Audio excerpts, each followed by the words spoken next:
It is a very beautiful day. So we're very excited. This is a very big week for people who work in libraries, so we're excited to have all of you with us. And I want to introduce our panel of guests who came all the way from their desks to be with you today. And I'm sort of just introducing them in order of how they'll be reading, so there's no special pattern to how I'm introducing them. So we have with us Casey Golda, who is the teen librarian and teen department supervisor. We have Steve Alcalde, who's the reference librarian and computer and technology services supervisor. We have Sarah Fury, reference librarian, and she's also in charge of our social media marketing. We have Liz Burns, who's our library's director. Scout Mercer, teen librarian. Natalie, we have, known as Miss Natalie, a librarian in our family department. Joanna will be here. She is in our adult programs department. I think some of you know her. She'll be here in a minute. Rachel Foster is the finance department supervisor. And we have Claudia Zach-Griffey, librarian and assistant family department supervisor. We also have Pat Slawinski, who works in the adult programs department. And for those of you who don't know, I'm Yvette, the adult programs supervisor. So we are very excited to have you all with us today. And we're going to start by just hearing a little bit about banned books. And for that, I'm going to turn it over to Casey to get us started. Okay. Hi, everybody. So the American Library Association's Office for Intellectual Freedom was started in 1967 to promote and protect the interests of intellectual freedom. Banned Books Week was launched in 1982 in response to a sudden surge in the number of books being challenged in schools, libraries, and bookstores, similar to what we are seeing today. Banned Books Week is taking place this week, October 1st through 7th, and the theme is Let Freedom Read. Every year, the ALA Office for Intellectual Freedom releases a list of the top 10 most challenged books for the previous year. This year, the list includes 13 titles because there was a tie, three-place tie for the 10th book. And according to the ALA, a challenge is an attempt to remove or restrict access to materials or services based upon the objections of a person or a group. And a book is banned when it is entirely removed from a collection in response to a formal or informal challenge. Up on the screen, you'll see the numbers. The ALA just released these numbers last week. They are the preliminary data numbers for January 1st through August 31st of 2023. So far, there's already been 695 attempts to ban or restrict library materials and services. And of that, 1,915 unique titles targeted for censorship. If you go to the lower right-hand corner, something that's happening more and more are people aren't just challenging one book, they're bringing lists and lists of books to be challenged. So more than 100 titles were challenged in a specific time in all of these different states. 3,923 total titles have been targeted for censorship, and 92% of the book challenges were part of attempts to censor multiple titles. That's what I was just saying. They're bringing lists saying, we want all of these books challenged. It's not even like, okay, this one book. So that's why it's becoming more and more of a problem. Where they're being censored, 2,020 of the challenges were in school districts, and 208 were in public libraries. So it's not just in schools, we're seeing it in public libraries as well. Okay. Hi, so I'm going to give some examples of challenges and bannings that have happened across the nation this year specifically. The first one we're going to talk about is Samuel's Public Library, and they're in Front Royal, Virginia. And they actually hosted a group that they created, a special interest group called Clean Up Samuel's, hosted 2 barbecues. And they would have people come to their barbecues, and the first thing they would do is they would hand out requests for reconsideration forms, which is the documents, the paperwork that's used to get books off the shelf. It starts the process of that.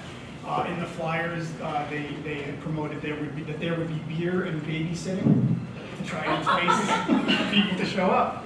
Their efforts were focused predominantly on children's and young adult material that focused LGBT plus content. At the barbecues, over 500 forms were completed for over 150 titles. And those titles were books like Tango Makes Three, Pride Colors, Prince and Night, books like that, again, predominantly children and teen books.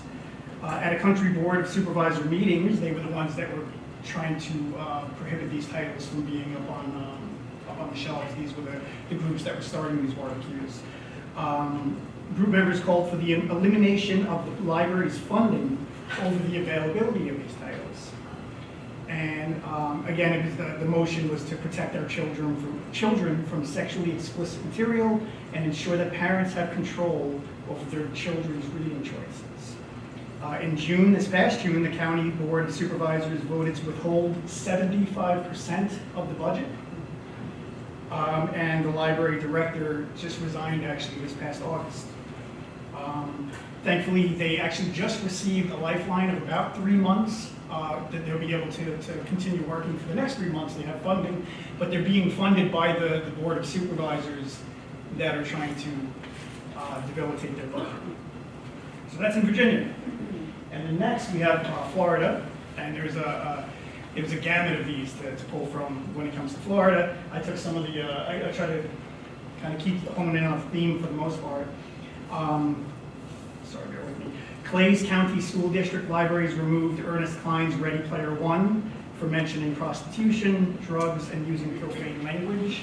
More than that, the main reason that book was taken out of the schools was because the person who had filed the complaint said that it promoted victimhood, which was equated with critical race theory.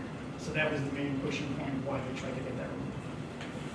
Another book, Manatee County officials removed Christian the Hugging Lion because the Parental Rights in Education Act has a line prohibiting the discussion of sexual orientation or gender identity in classrooms. The book is about two men who live together. There's no mention of them actually being in a relationship. There's just two men who live in the same place.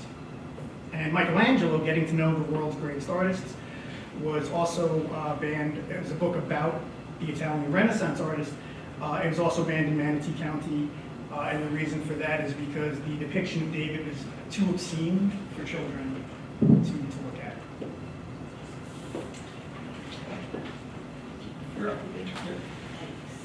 So we don't like to say that book bans or challenges are ever a good thing, but they can have unintended positive consequences when they backfire. So they can galvanize communities to action to fight them through email campaigns, online petitions, and increased attendance and participation at library and school board meetings. They force people to engage more with their communities. They bring national attention to the importance of open access to information for all, which is one of the main tenets of public librarianship. They inspire the creation of banned book and anti-bias clubs and increase interest in reading those materials and an awareness of the importance of representation for marginalized groups in literature, particularly for young adults. The great irony here is that oftentimes children and teens aren't even aware of these books before they're banned or challenged, but once they do know, they're often more than willing to fight for the right to read them. And in some cases, they actually result in improved access to banned and challenged books. I'll talk a little bit about that in a second. We recently dealt with our own banning attempt here on Long Island, and the aftermath is a prime example of a ban backfiring in spectacular fashion. So in June of 2022, right in the middle of Pride Month, the Smithtown Library Board voted to remove all LGBTQ plus displays from the children's departments at all of their branches. The staff were immediately directed to remove all displays. Fortunately, it didn't take more than a few hours for word to get out to local, national, and international news outlets. The outcry was immediate and very, very angry. 2 days after the announcement, the board was forced by a massive public outcry that included a number of the people on this panel to vote again on the measure and reverse their original decision. All of the displays at the 4 libraries that were affected were immediately reinstated. And the attempt resulted in Governor Kathy Hochul ordering a state human rights violation probe of the Smithtown Library system.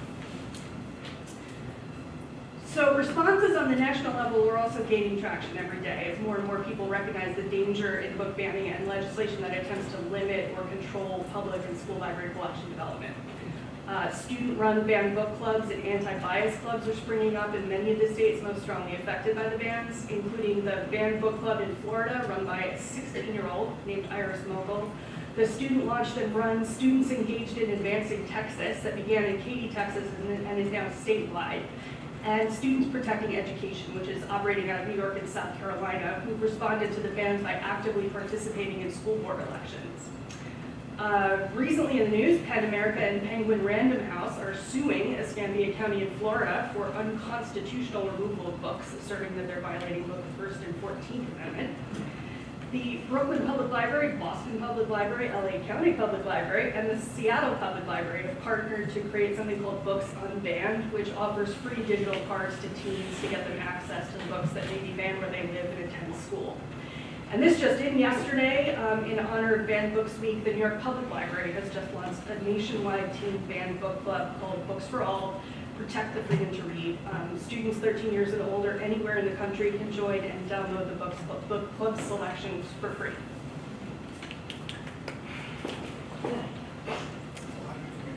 So now that,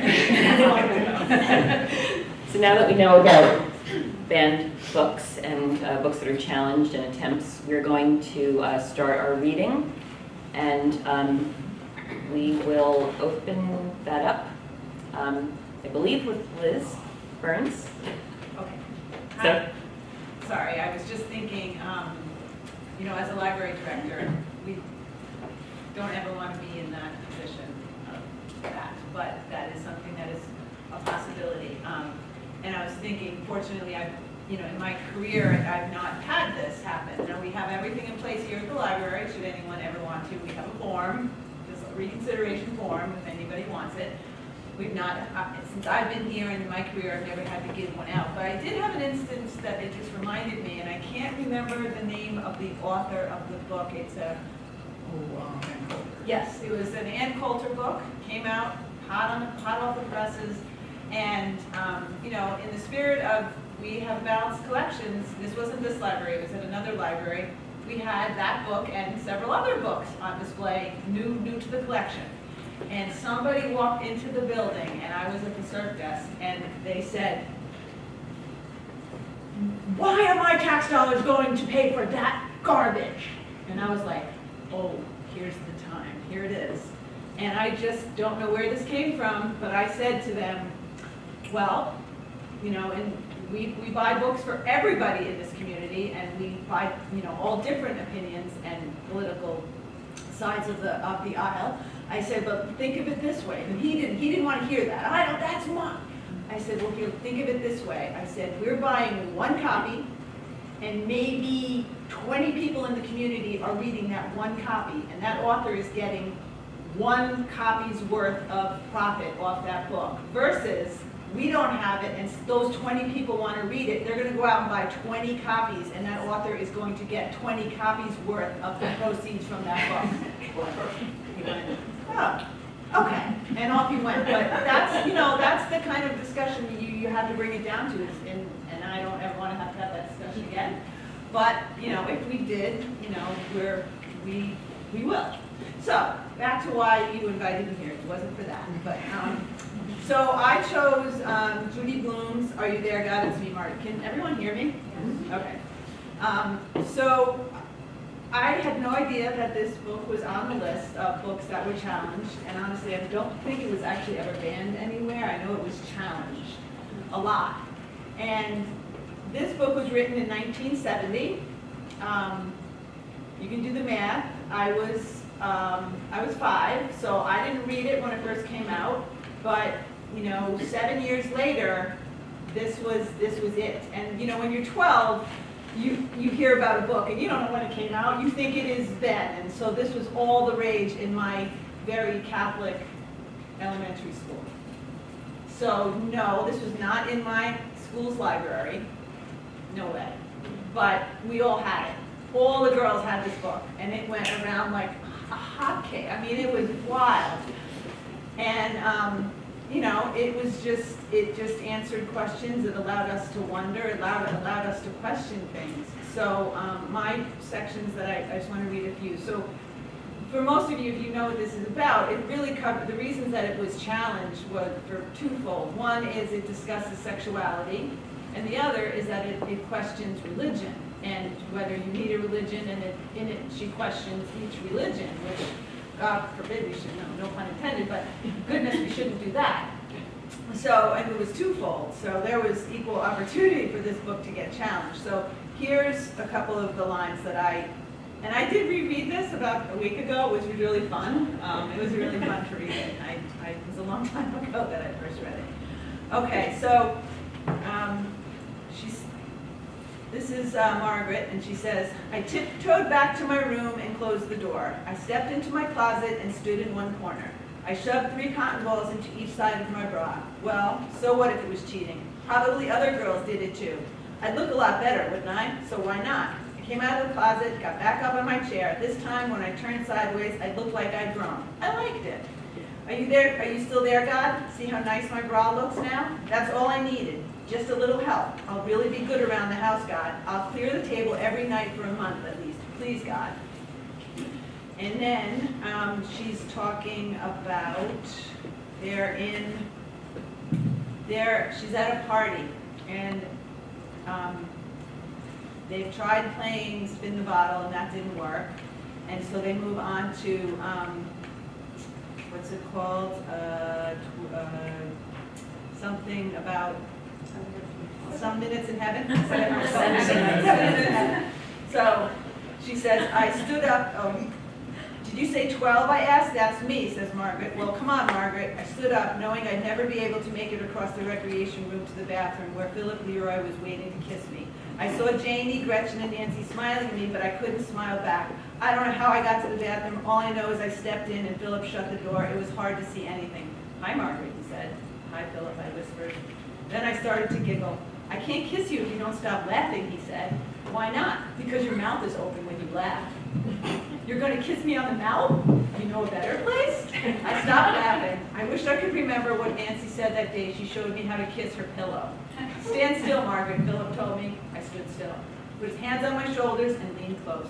Then he kissed me. A really fast kiss. Not the kind you see in the movies where the boy and girl cling together for a long time. While I was thinking about it, Philip kissed me again. Then he opened the bathroom door and walked back to his place. Mull it over, Margaret, Norman said. Hurry up. And lastly, and I'll tell you why I chose those passages. So lastly, it's Margaret talking to God. Are you there, God? It's me, Margaret. I just came home from church. I loved the choir. The songs were so beautiful. Still, I really didn't feel you, God. I'm more confused than ever. I'm trying hard to understand, but I wish you'd help me a little. If only you could give me a hint, God. Which religion should I be? Sometimes I wish I'd been born one way or the other. So the first 2 passages for me, I remember reading that book and just thinking, okay, it's not going to be terrible. Like, I had no idea what all that boy thing was. And for a girl to be able to read that, it was just comforting to know, like, okay, it's not going to be terrible. It'll be okay, like other girls have done it. And then the religion part for me, of course, there I was in a Catholic school. And it was like Charlie Brown's mother most of the time. Wah, wah, wah. I'm the youngest of 7. It was like you just went to this school and you went to church all the time. And there was never any real, in my experience, reasons or explanations.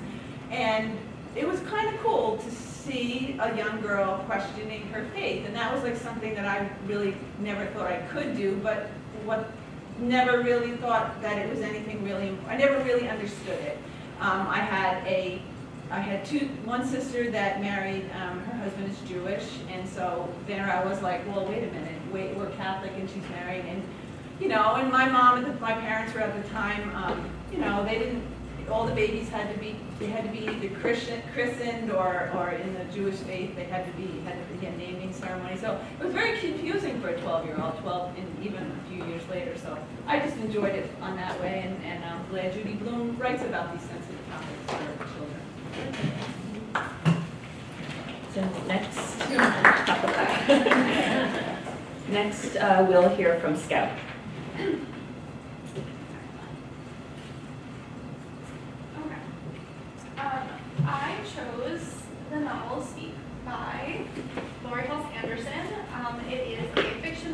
However, sorry, I hate this. Oh, sorry. So it is a fiction novel. However, it is based on her actual experiences as a 13-year-old who was date raped. So obviously it's a heavy topic. But the reason that it was banned is because it was thought to contain a political viewpoint, primarily being biased against male students, and also the inclusion of rape and profanity. And then the quote that I personally think is very powerful is that, where was it? Oh, here it is. So in Missouri specifically, the book was challenged by an associate professor at Missouri State who equated Melinda's rape to soft pornography. So I will be reading that passage, as well as a few others that really speak to the core importance for me of the novel. A cloud cloaked the moon. Shadows looked like photo negatives. Do you want to? He asked. What did he say? I didn't answer. I didn't know. I didn't speak. We were on the ground. When did that happen? No, I did not like this. I was on the ground and he was on top of me. My lips mumbled something about leaving, about a friend who needs me, about my parents worrying. I can hear myself. I'm mumbling like a deranged drunk. His lips lock on mine and I can't say anything. I twist my head away. He is so heavy. There is a boulder on me. I open my mouth to breathe, to scream, and his hand covers it. In my head, my voice is as clear as a bell. No, I don't want to, but I can't spit it out. I'm trying to remember how we got on the ground and where the moon went, and wham! Shirts up, shorts down, and the ground smelled wet and dark, and no, I'm not really here. I'm definitely back at Rachel's, crimping my hair and gluing on fake nails, and he smells like beer and mean, and he hurts me, and gets up, and zips his jeans, and smiles. The next thing I saw was the telephone. I stood in the middle of a drunken crowd and I called 911 because I needed help. All those office visits from Officer Friendly in second grade paid off. A lady answered the phone. Police state your emergency. And I saw my face in the window over the kitchen sink and no words came out of my mouth. Who was that girl? I had never seen her before. Tears oozed down my face, over my bruised lips, pulling on the handset. It's okay, said the nice lady on the phone. We have your location. Officers are on the way. Are you hurt? Are you being threatened? Someone grabbed the phone from my hands and listened. A scream. The cops were coming. Blue and cherry lights flashing in the kitchen sink window. Rachel's face so angry and mine. Someone slapped me. I crawled out of the room through a forest of legs. Outside, the moon smiled goodbye and slipped away. Okay. And then the second part, which is a few passages later. This is after Melinda really stopped speaking. So here she is, sick at home. If my life were a TV show, what would it be? If it were an after-school special, I would speak in front of an auditorium of my peers on how not to lose your virginity, or why seniors should be locked up, or my summer vacation, a drunken party, lies, and rape. Was I raped? Oprah, let's explore that. You said no. He covered your mouth with his hand. You were 13 years old. It doesn't matter that you were drunk. Honey, you were raped. What a horrible, horrible thing for you to live through. Didn't you ever think of telling anyone? You can't keep this inside forever. Can someone get her a tissue? So obviously it's a very powerful book. And Anderson's response to her book being frequently challenged, it's actually in the top 10 for the last few years of most challenged and banned books. Her response was, but censoring books that deal with difficult adolescent issues does not protect anybody. Quite the opposite. It leaves the kids in the darkness and makes them vulnerable. My belief is that removing books like this is going to damage the people who actually need the help, who may have experienced something and need to know how to get it. Thank you.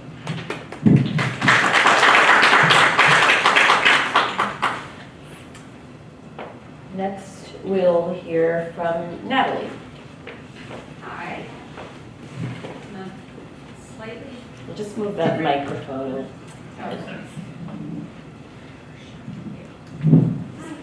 In a slightly different genre, I'll be talking about A.A. Milne's The House at the Corner. To this day, Real Nice Stories sit at number 22 on the American Library Association's top 100 banned books list. Like in Alice in Wonderland, Winnie the Pooh has been challenged by religious groups because the animal characters can speak and act on the same level as their human counterpart. For example, Christopher Robin. It is considered to be an abomination. And the Russian ban, in 2009, Russia's Justice Ministry also banned Pooh in Russia. It was considered pro-Nazi because the picture of Winnie the Pooh wearing a swastika was on his red shirt was found in possession of a political extremist. Both courts assumed that if one extremist had it, then others might follow. There was a United Kingdom ban. In 2003, public schools in the UK banned Winnie the Pooh because of his pink, shy, and closest friend Piglet. The schools thought that talking pig might offend their Muslim and Jewish students who don't eat pork as part of their religions.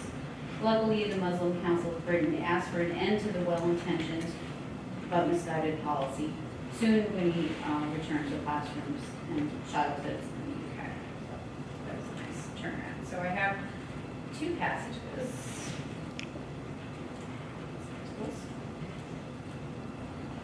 Okay. What do you like best in the world, Pooh? Well, said Pooh, what I like best? And then he had to stop and think. Because although eating honey was a very good thing to do, there was a moment just before he began to eat it, which was better than when you were. But he didn't know what it was called. And then he thought that being with Christopher Robin was a very good thing to do. And having Piglet near was a very friendly thing to have. And so, when he had thought it all out, he said, what I like best in the whole world is me and Piglet and going to see you, and you saying, what about a little something? And me saying, well, I shouldn't mind a little something, should you, Piglet? And it being a hummy sort of day outside and birds singing. I like that too, said Christopher Robin, but what I like doing best is nothing. How do you do nothing? Asked Pooh after he had wondered for a long time. Well, it's when you call out at you just as you're going off to do it. What are you going to do, Christopher Robin? And you say, oh, nothing. And then you go and do it. Oh, I see, said Pooh. So, continues. Christopher Robin and Pooh are just walking along. Yes, Christopher Robin, said Pooh hopefully. Pooh, when I'm not doing nothing, will you come up here sometimes? Just me? Yes, Pooh. Will you be here too? Yes, Pooh. I will be really. I promise I will be, Pooh. That's good, said Pooh. Pooh, promise you won't forget about me, ever. Not even when I'm 100. Pooh thought for a little. How old shall I be then? 99. Pooh nodded. I promise, he said. Still with his eyes on the world, Christopher Robin put out a hand and felt for Pooh's paw. Pooh, said Christopher Robin earnestly, if I'm not quite... He stopped and tried again. Pooh, whatever happens, you will understand, won't you? Understand what? Oh, nothing. He laughed and jumped to his feet. Come on. Where, said Pooh. Anywhere, said Christopher Robin. So they went off together, but wherever they go and whatever happens to them on the way, in that enchanted place on top of the forest, a little boy and his bear will always be playing.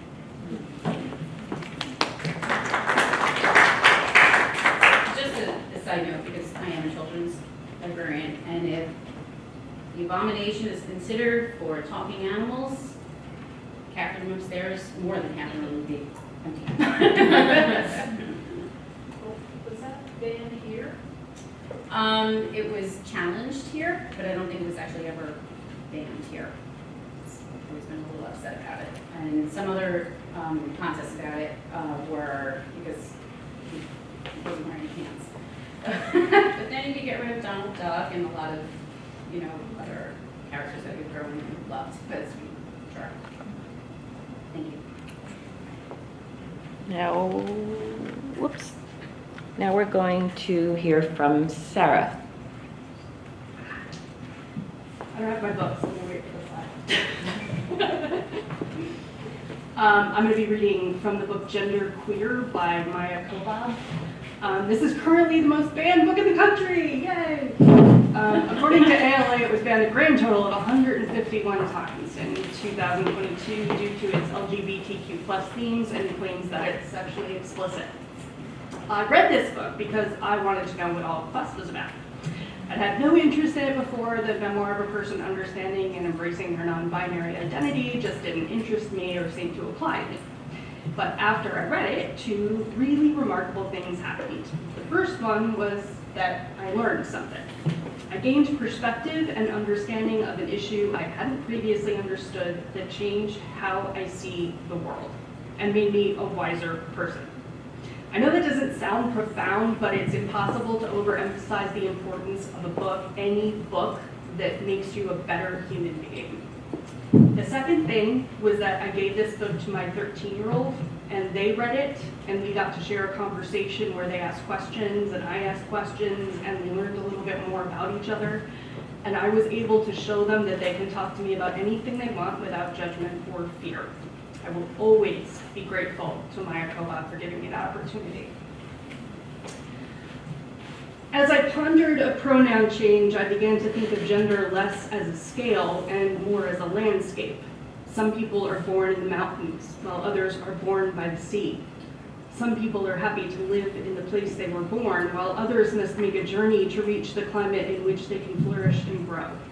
Between the ocean and the mountains is a wild forest. That is where I want to make my home.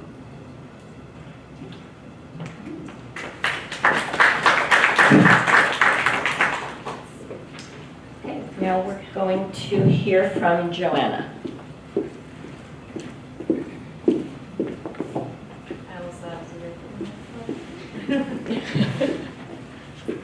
So I chose this book. Pretty much Sarah's reasons are very true to my reasons. I just wanted to see what the fast was about. I read one other of Toni Morrison's books, The Beloved, and I loved it. It was also very honest and very raw. And this book is one of the most banned books since it was published in 1970. It's a book about Piccola Breedlove, an 11-year-old African-American girl who is convinced that she's ugly and yearns to have lighter skin and blue eyes. This, she believes, would change her life a lot. Piccola lives in a violent household. Her parents constantly fight, and Piccola herself becomes pregnant after being raped by her alcoholic father. So the passage that's is very and the book was banned. The reasons cited were sexually explicit material, lots of graphic description, and lots of disturbing language, an underlying socialist communist agenda, and one complaint was just because somebody said it was a bed. Also, what we found out with Yvette, one of the reasons was quality, diversity, and inclusion, which I tried to find few information about it and I couldn't. So I think, I don't know if you guys might be familiar with that. It sounds like more of a direct response to the Florida movements, like that don't say Okay. woke stuff. Anything that I think could be called diverse falls under that kind of ridiculous umbrella that they're trying. Thank you. So this is the passage that describes the books very well.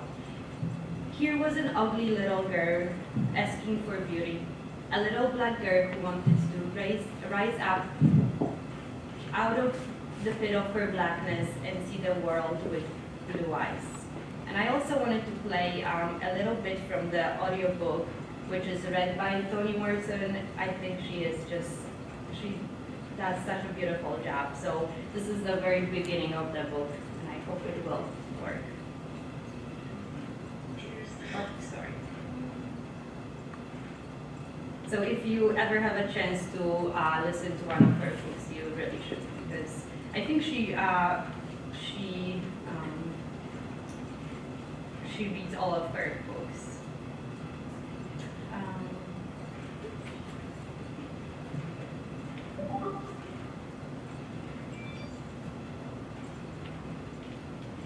It's green and white. It has a red door. Isn't it? Here is the family. Mother, father, Dick, and Jane live in the green and white house. They're very happy. See Jane? She has a red dress. She wants to play. Who will play with Jane? See the cat? It goes meow, meow. Come and play. Come play with Jane. The kitten will not play. See Mother. Mother is very nice. Mother, will you play with Jane? Mother laughs. Laugh, Mother, laugh. See Father? He is big and strong. Father, will you play with Jane? Father is smiling. Smile, Father, smile. See the dog?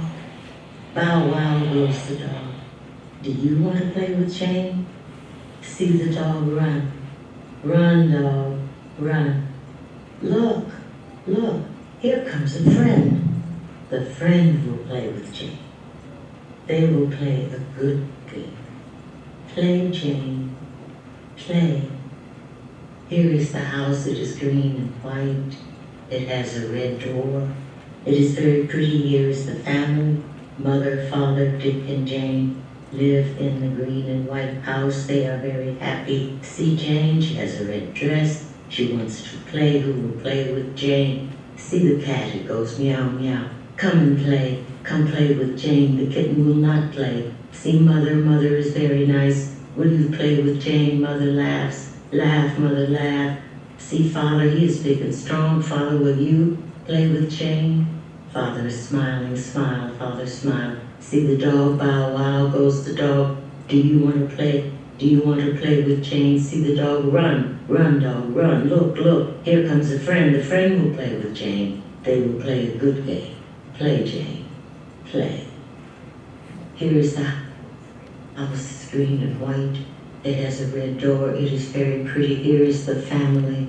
Mother, father, Dick, and Jane live in the green and white house. They are very happy. See Jane? She has a red dress. She wants to play. Who will play with Jane? See the cat? It goes meow, meow. Come and play. Come and play with Jane. The kitten will not play. See Mother? Mother's very nice. Mother, will you play with Jane? Mother laughs. Laugh, Mother, laugh. See Father? He is big and strong. Father, will you play with Jane? Father is smiling. Smile, Father, smile. See the dog? Bow wow goes the dog. Do you want to play? Do you want to play with Jane? See the dog? Run, run, dog, run. Look, look, here comes a friend. The friend will play with Jane. They will play a good game. Play, Jane, play.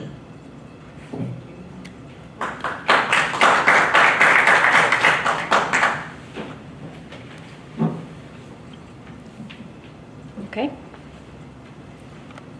Now, Yvette. Okay, so the book that I picked, and change the slide, is Harriet the Spy, which was one of my favorite books when I was young, and actually still is.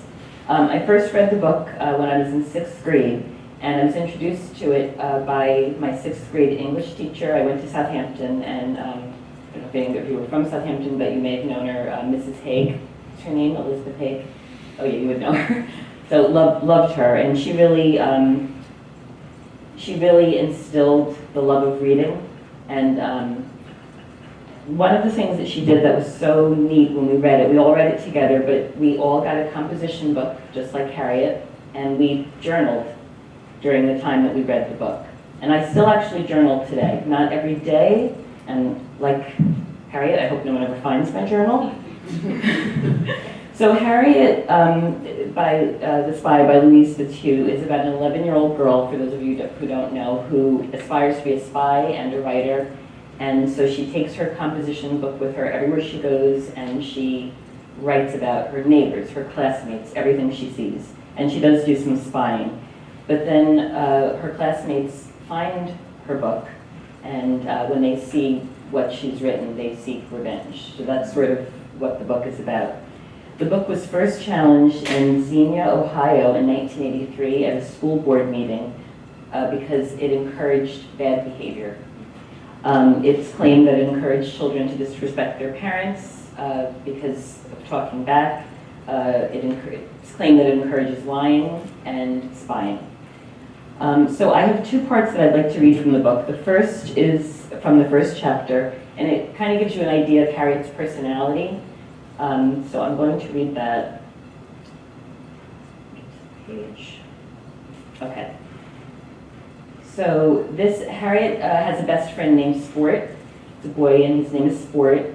They're best friends, and she also has a nanny named Old Golly. So I'll just read this little section. It just gives you an idea of her personality and her spunky spirit.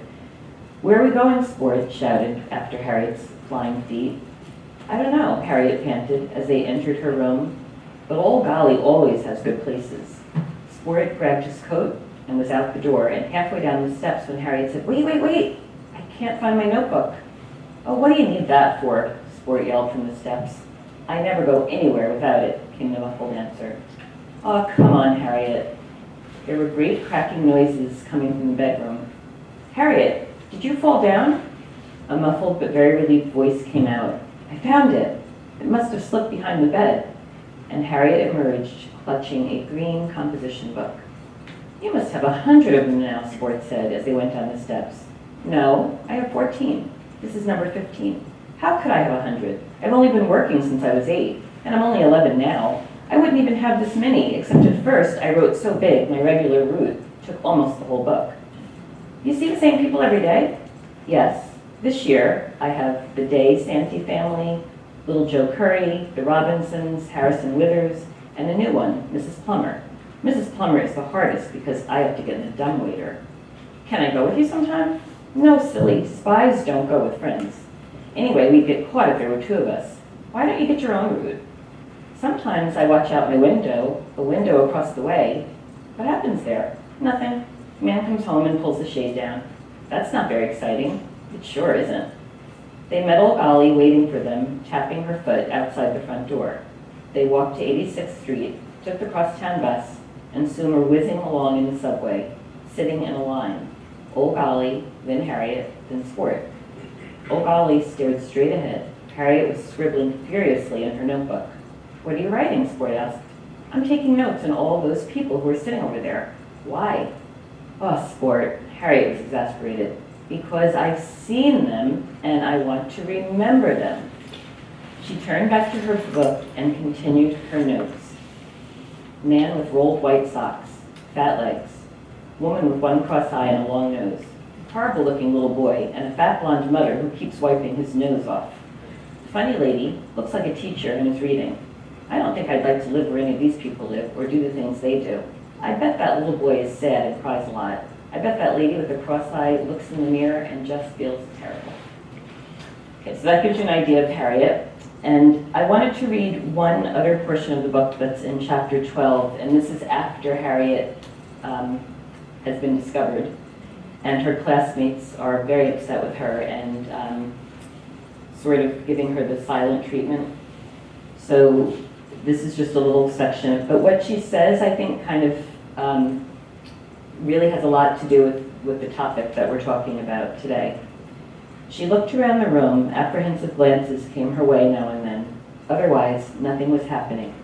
She wrote, "Can I help what they're doing? I wish I knew what Old Golly would think of this. I have to know what she thinks. How can I find out?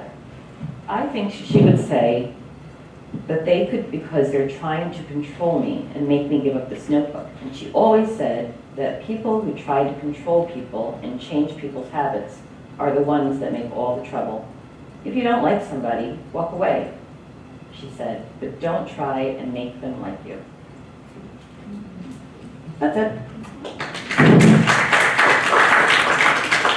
So now we will hear from Casey. I chose was Looking for Alaska by John Green. It was written in 2005. It's been on the top 10 list. This is the 5th year in 2012, 13, 15, 16, and 22. In years past, it's mostly been on the list for offensive language, sexually explicit claimed, and unsuited for the age group. This year, something interesting, there were claims of LGBT content and claimed to be sexually explicit. Something interesting is that there's not LGBT content in the book, but they recently turned it into a TV show, and one of the characters they made in the TV show was LGBT. So that to me says that the person challenging this didn't even read the book. They may have just seen the show, assumed it was the same, and were trying to challenge it that way. So I wanted to point that out. That was something that was, I thought was interesting. It's a book about a boy who doesn't have many friends in high school, so he goes to boarding school looking for his great perhaps. He wants a new start. At the school, he meets and becomes friends with a group of misfits, and in doing so, he finds his place in the world, even if it's just for a short period of time. The book deals with lighter sides of being a teen and the heavier sides of being a teen, even with death. It's a book that I wish somebody would have handed me as a teenager, if it was around when I was a teenager. It was challenged 53 times in 2022. So I'm just going to read a short excerpt from it, and it's, when adults say teenagers think they are invisible with that sly, stupid smile on their faces, they don't know how right they are. We need never be hopeless because we can never be irreparably broken. We think that we are invisible because we are. Invincible, because we are. We cannot be born and we cannot die. Like all energy, we can only change shapes and sizes and manifestations. They forget that when they get old. They are scared of losing and failing, but that part of us, greater than the sum of our parts, cannot begin and cannot end, so it cannot fail. I chose that excerpt because a good book we learned in library school should be both a window and a mirror. So I think it's a good window for adults to remember what it's like being a teenager, because I think we all very easily forget. And it's also great for teenagers seeing themselves. I think a lot of teenagers see that in them, so they can relate to this book. So that's why I chose it.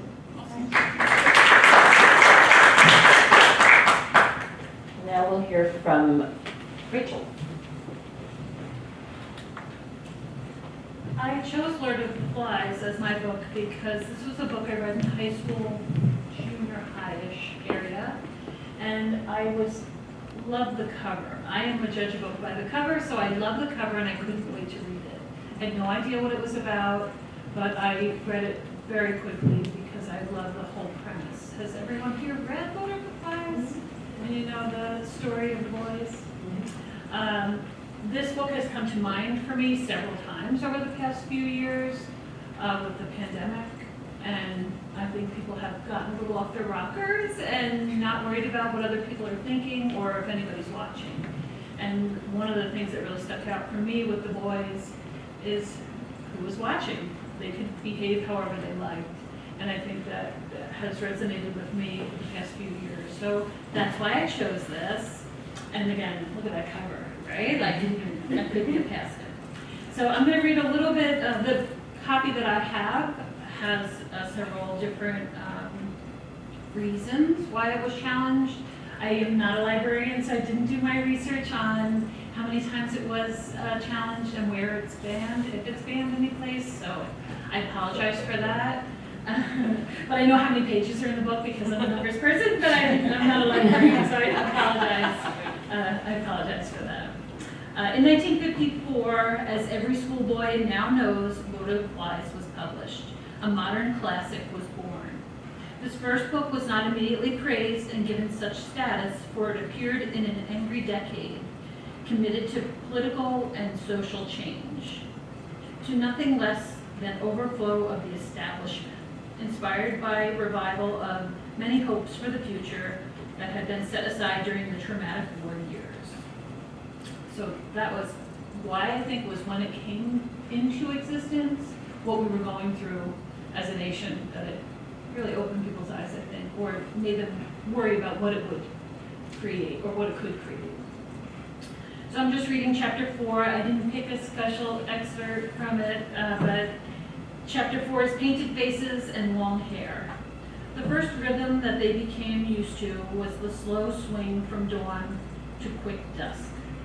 They accepted the pleasures of the morning, the bright sun, the overwhelming sea, and the sweet air as the time when play was good and life was so full that hope was not necessary and therefore forgotten. Toward noon, as the floods of light fell more nearly to the perpendicular, the stark colors of the morning were smoothed in pearl and opalescent, and the heat, as though the impending sun's height gave it momentum, became a blow that they ducked, running to the shade and lying there, perhaps even sleeping. That's all I got.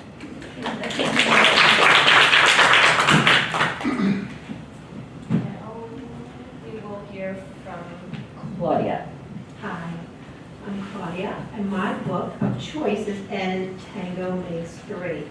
And I was hoping I could read the book in its entirety, because it is a picture book, it's a short book, but It's probably not that long. it isn't that long, but I feel it's important. One of the reasons, well, I did do a little research, and it was published in 2005, and the bans and challenges began in 2006.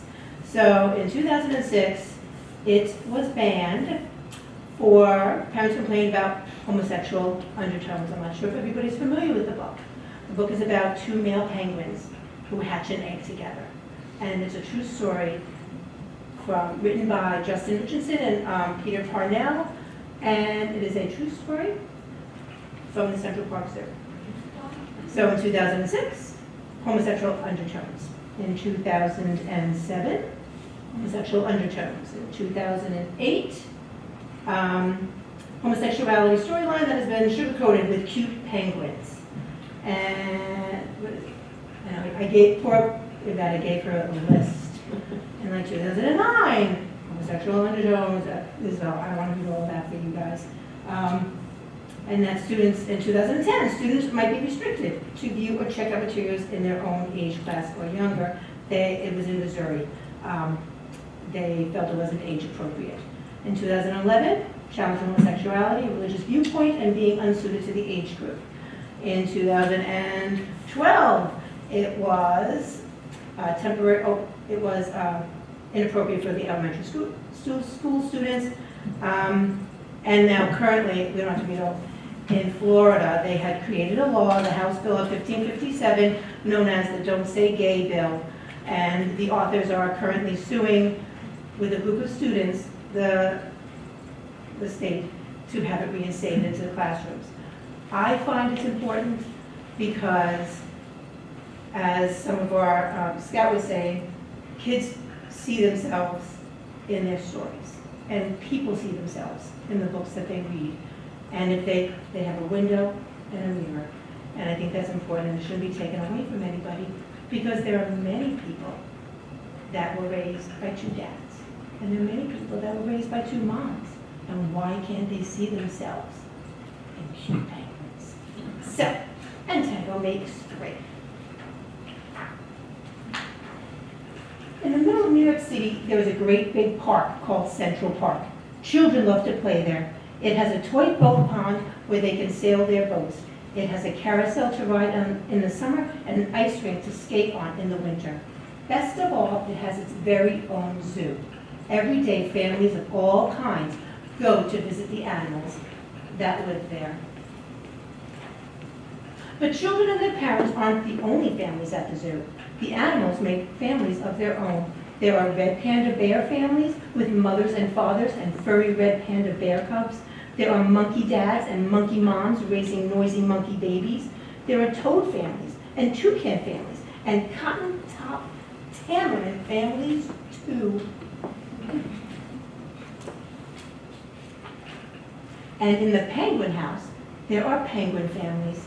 And every year at the very same time, the girl penguins start noticing the boy penguins, and the boy penguins start noticing the girls.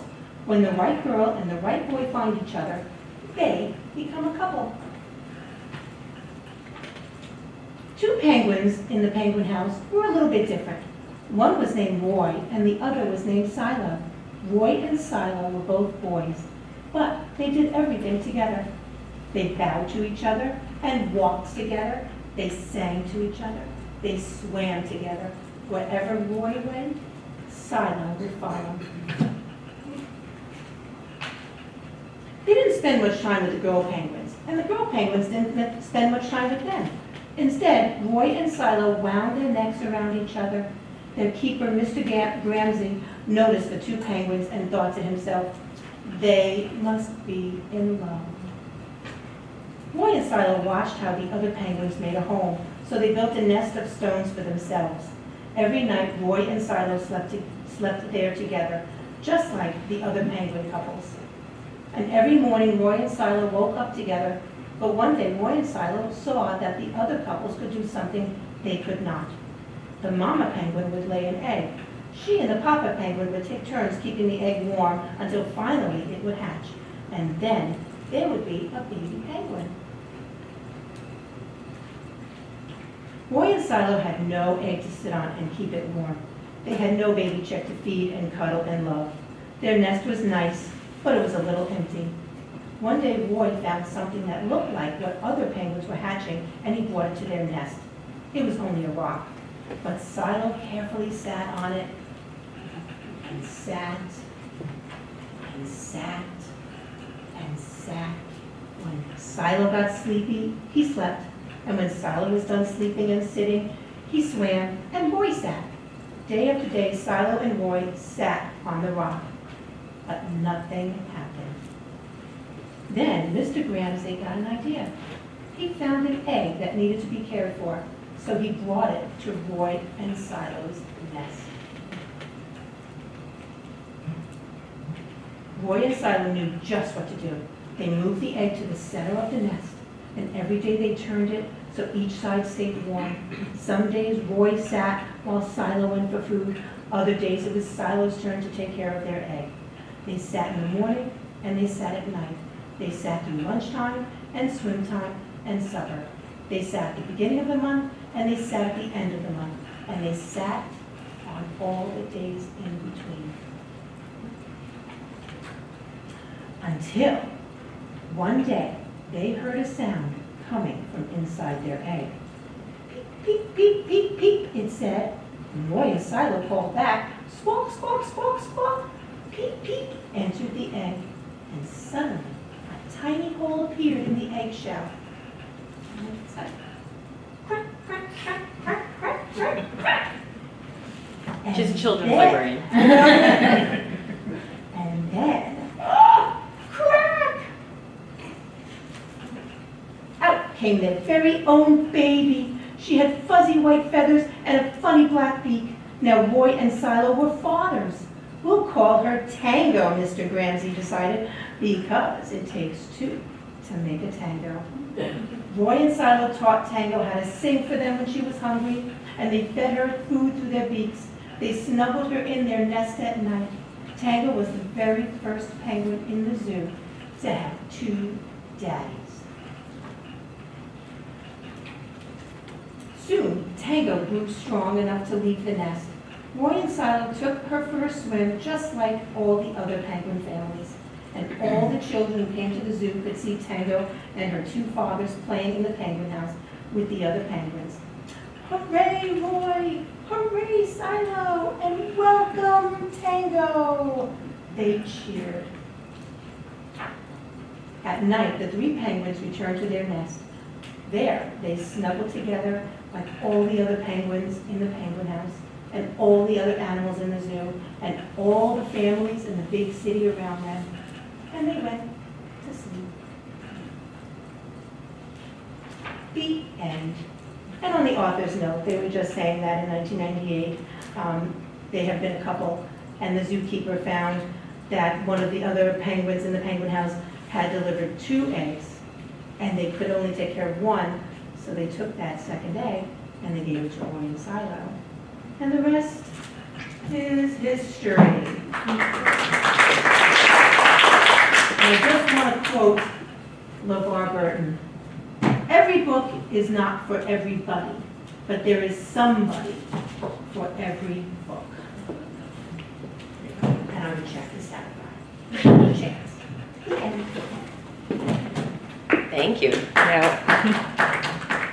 Now we'll hear from Steve. Hi. All right.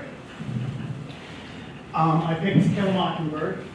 It was banned many, many times and challenged many times for offensive behavior, and because a large portion of the plot revolves around an alleged sexual assault. I picked it because it's actually the first book I ever taught when I was teaching 7th and 8th grade. I had never read it before that, so I was always like a few chapters ahead of the kids. So I was learning it as they were learning it for the first time.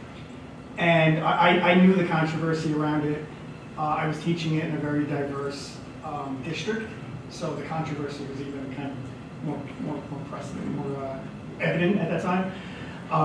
And as I was reading it, I just couldn't think more and more the deeper we got into it. I was like, I just can't fathom why this is so frowned upon, why people dislike it so much, or why people fight it so much.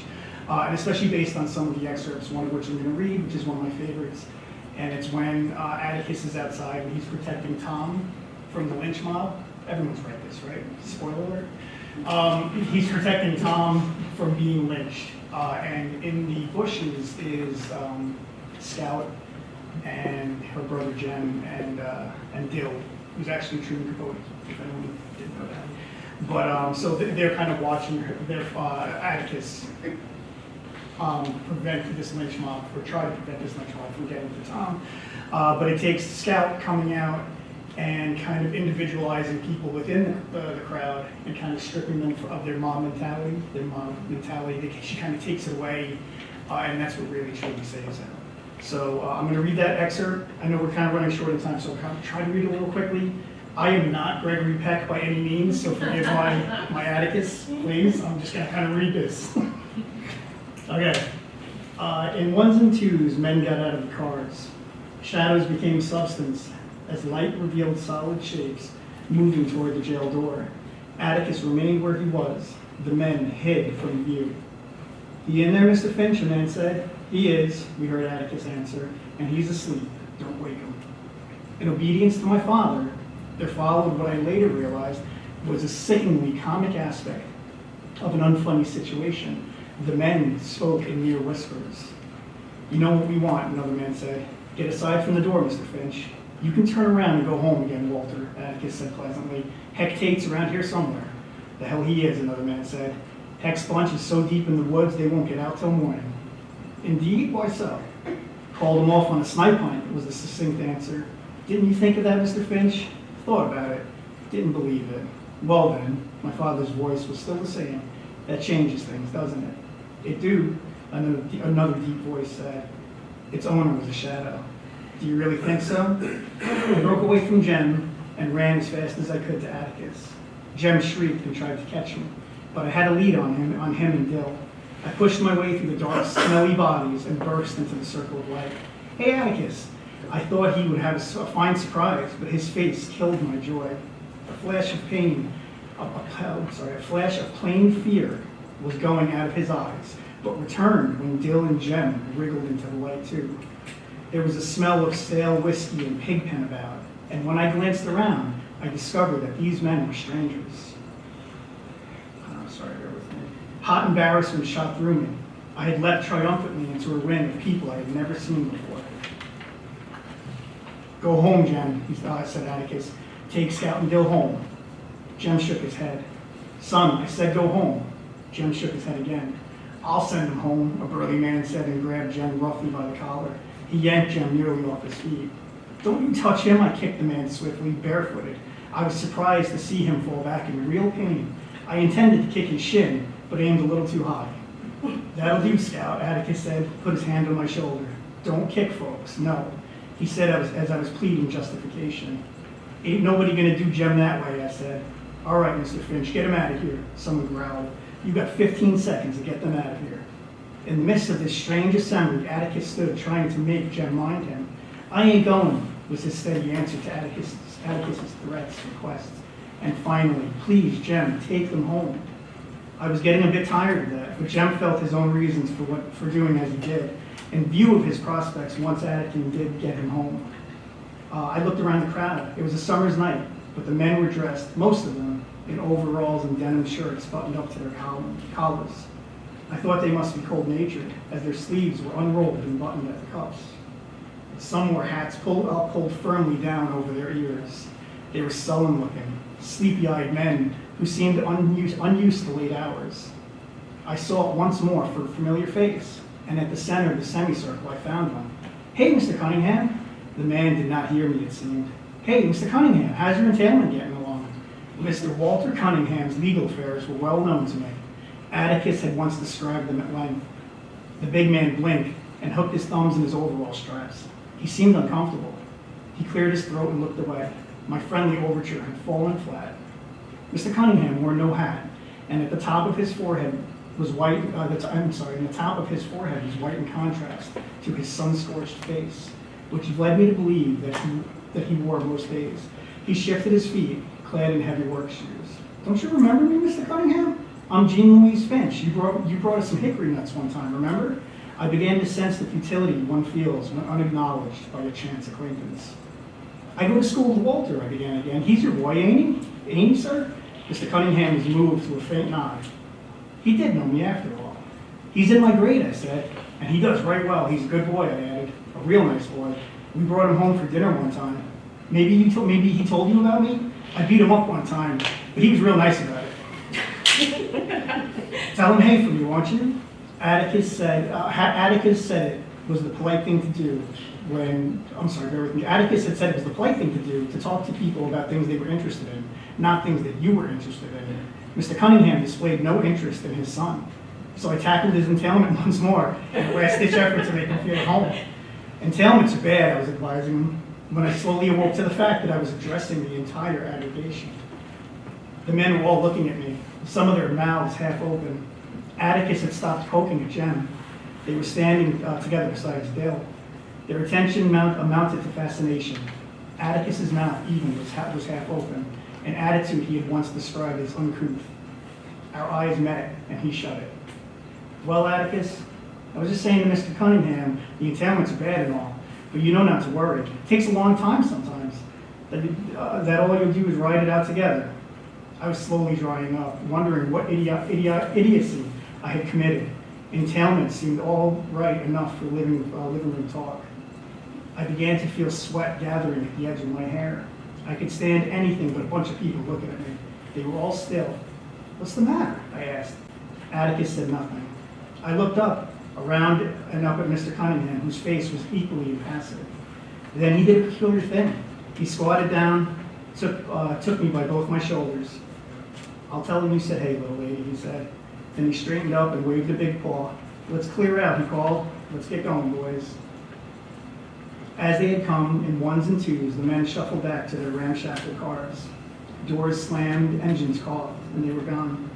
I turned to Atticus, but Atticus had gone to the jail and was leaning against it with his face to the wall. I went to him and pulled his sleeve. "Can we go home now?" He nodded, produced a handkerchief, gave his face a going over, and blew his nose violently. "Mr. Finch?" A soft, husky voice came from the darkness above. "Are they gone?"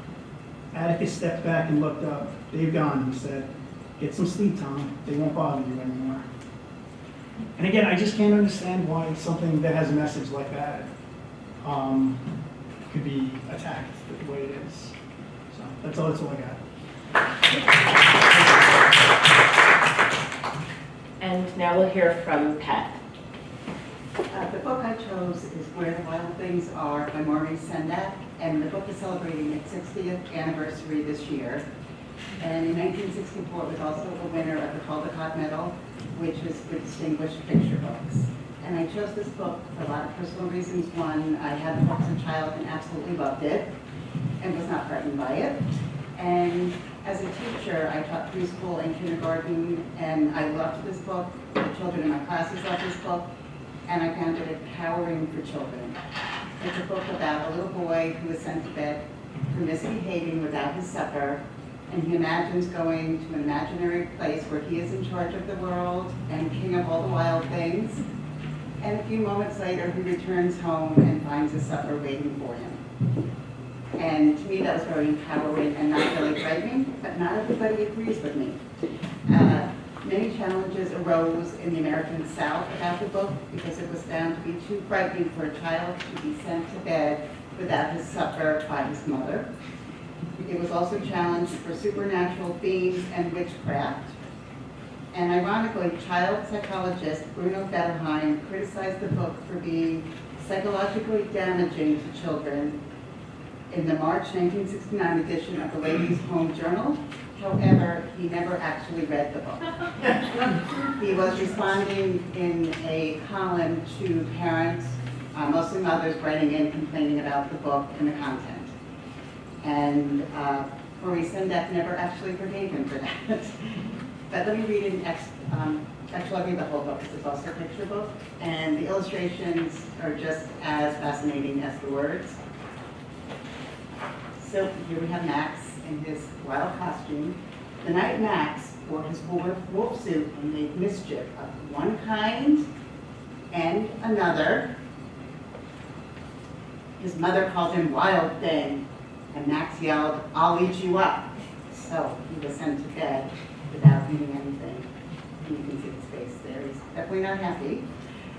That very night in Max's room, a forest grew and grew and grew until the ceiling hung with vines and the walls became the world all around. And an ocean tumbled by with a private boat for Max, and he sailed off throughout night and day and in and out of weeks and almost over a year to where the wild things are. And when he came to the place where the wild things are, they roared their terrible roars and gnashed their terrible teeth and rolled their terrible eyes and showed their terrible claws. So Max said, "Be still," and tamed them with the magic trick of staring into all of their yellow eyes without blinking once. And they were frightened and called him the most wild thing of all, and made him king of all the wild things. "And now," cried Max, "let the wild rumpus start." And there's many pages without words that just show what the wild rumpus is. "And now stop," said Max, and sent the wild things off to bed without their supper. And Max, the king of all the wild things, was lonely and wanted to be where someone loved him best of all. Then all around, far away across the world, he smelled good things to eat. So he gave up being king of where the wild things are. But the wild things cried, "Oh, please don't go. We'll eat you up. We love you so." And Max said no. The wild things roared their terrible roars and gnashed their terrible teeth and rolled their terrible eyes and showed their terrible claws. But Max took into his private boat. He made it through. He sailed back over a year and in and out of weeks and through a day and into the night of his very own room, where he found his supper waiting for him. And it was still hot. And there's another thing I wanted to mention, that there was a very entertaining interview with Stephen Colbert that was done in 2012 with Maurice Sendak, just a few months before his death. And we have a chance, check it out, because he's somewhat irreverent, but it's a charming interview. And he talks about his books being banned, mostly in the Night Kitchen. And if you get a chance to check it out, because it's just fascinating to see him speak, and he was just a fascinating children's illustrator and writer, and this forever will be one of my favorite books.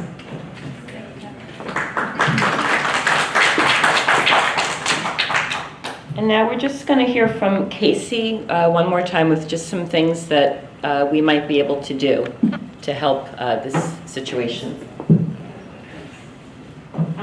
So as library workers, we're always fighting for people's right to read. You can make your decision of what you want to read, but we try to fight to make sure that you have that decision for yourself. You can't decide what other people get to read. Everyone deserves to read. On your bookmarks, this is made by the ALA. It says trust individuals to make their own decisions about what to read.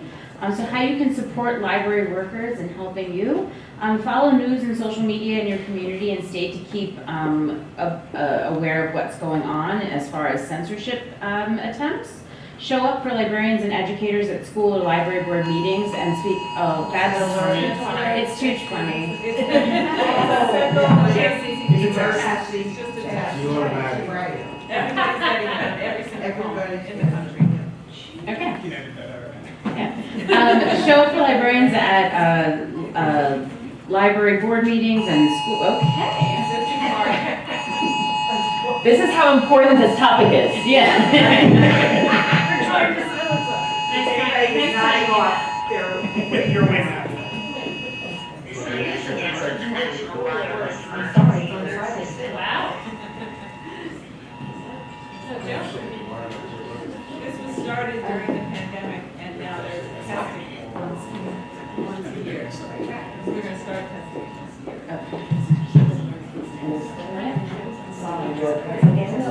Okay, I think it's mostly done, so I'll just keep going. Oppose legislation in your state that would censor materials, programs, or curriculum. Engage respectfully, that's important, with your elected officials via phone, email, and social media. Educate friends, neighbors, and family members about censorship and how it harms communities. You can share information from Banned Book Week that you will learn today. Write an op-ed or letter to the editor for your local newspaper or community newsletter. Find tips for writing your letter in the Unite Against Banned Books Toolkit. They have a website. You can also join the Freedom to Read Foundation. It's an organization that protects and defends the First Amendment of the Constitution and supports the right of libraries to collect and individuals to access information. On the bottom of your bookmark is information. There's Unite Against Banned Books and Freedom to Read Foundation in case you forgot the name of it, but you're interested in learning more. Thank you for coming to our program. Thank you. And before everyone goes, we have a little door prize. I had official cards, but I don't know what happened to them. So we'll have Liz just pick a number.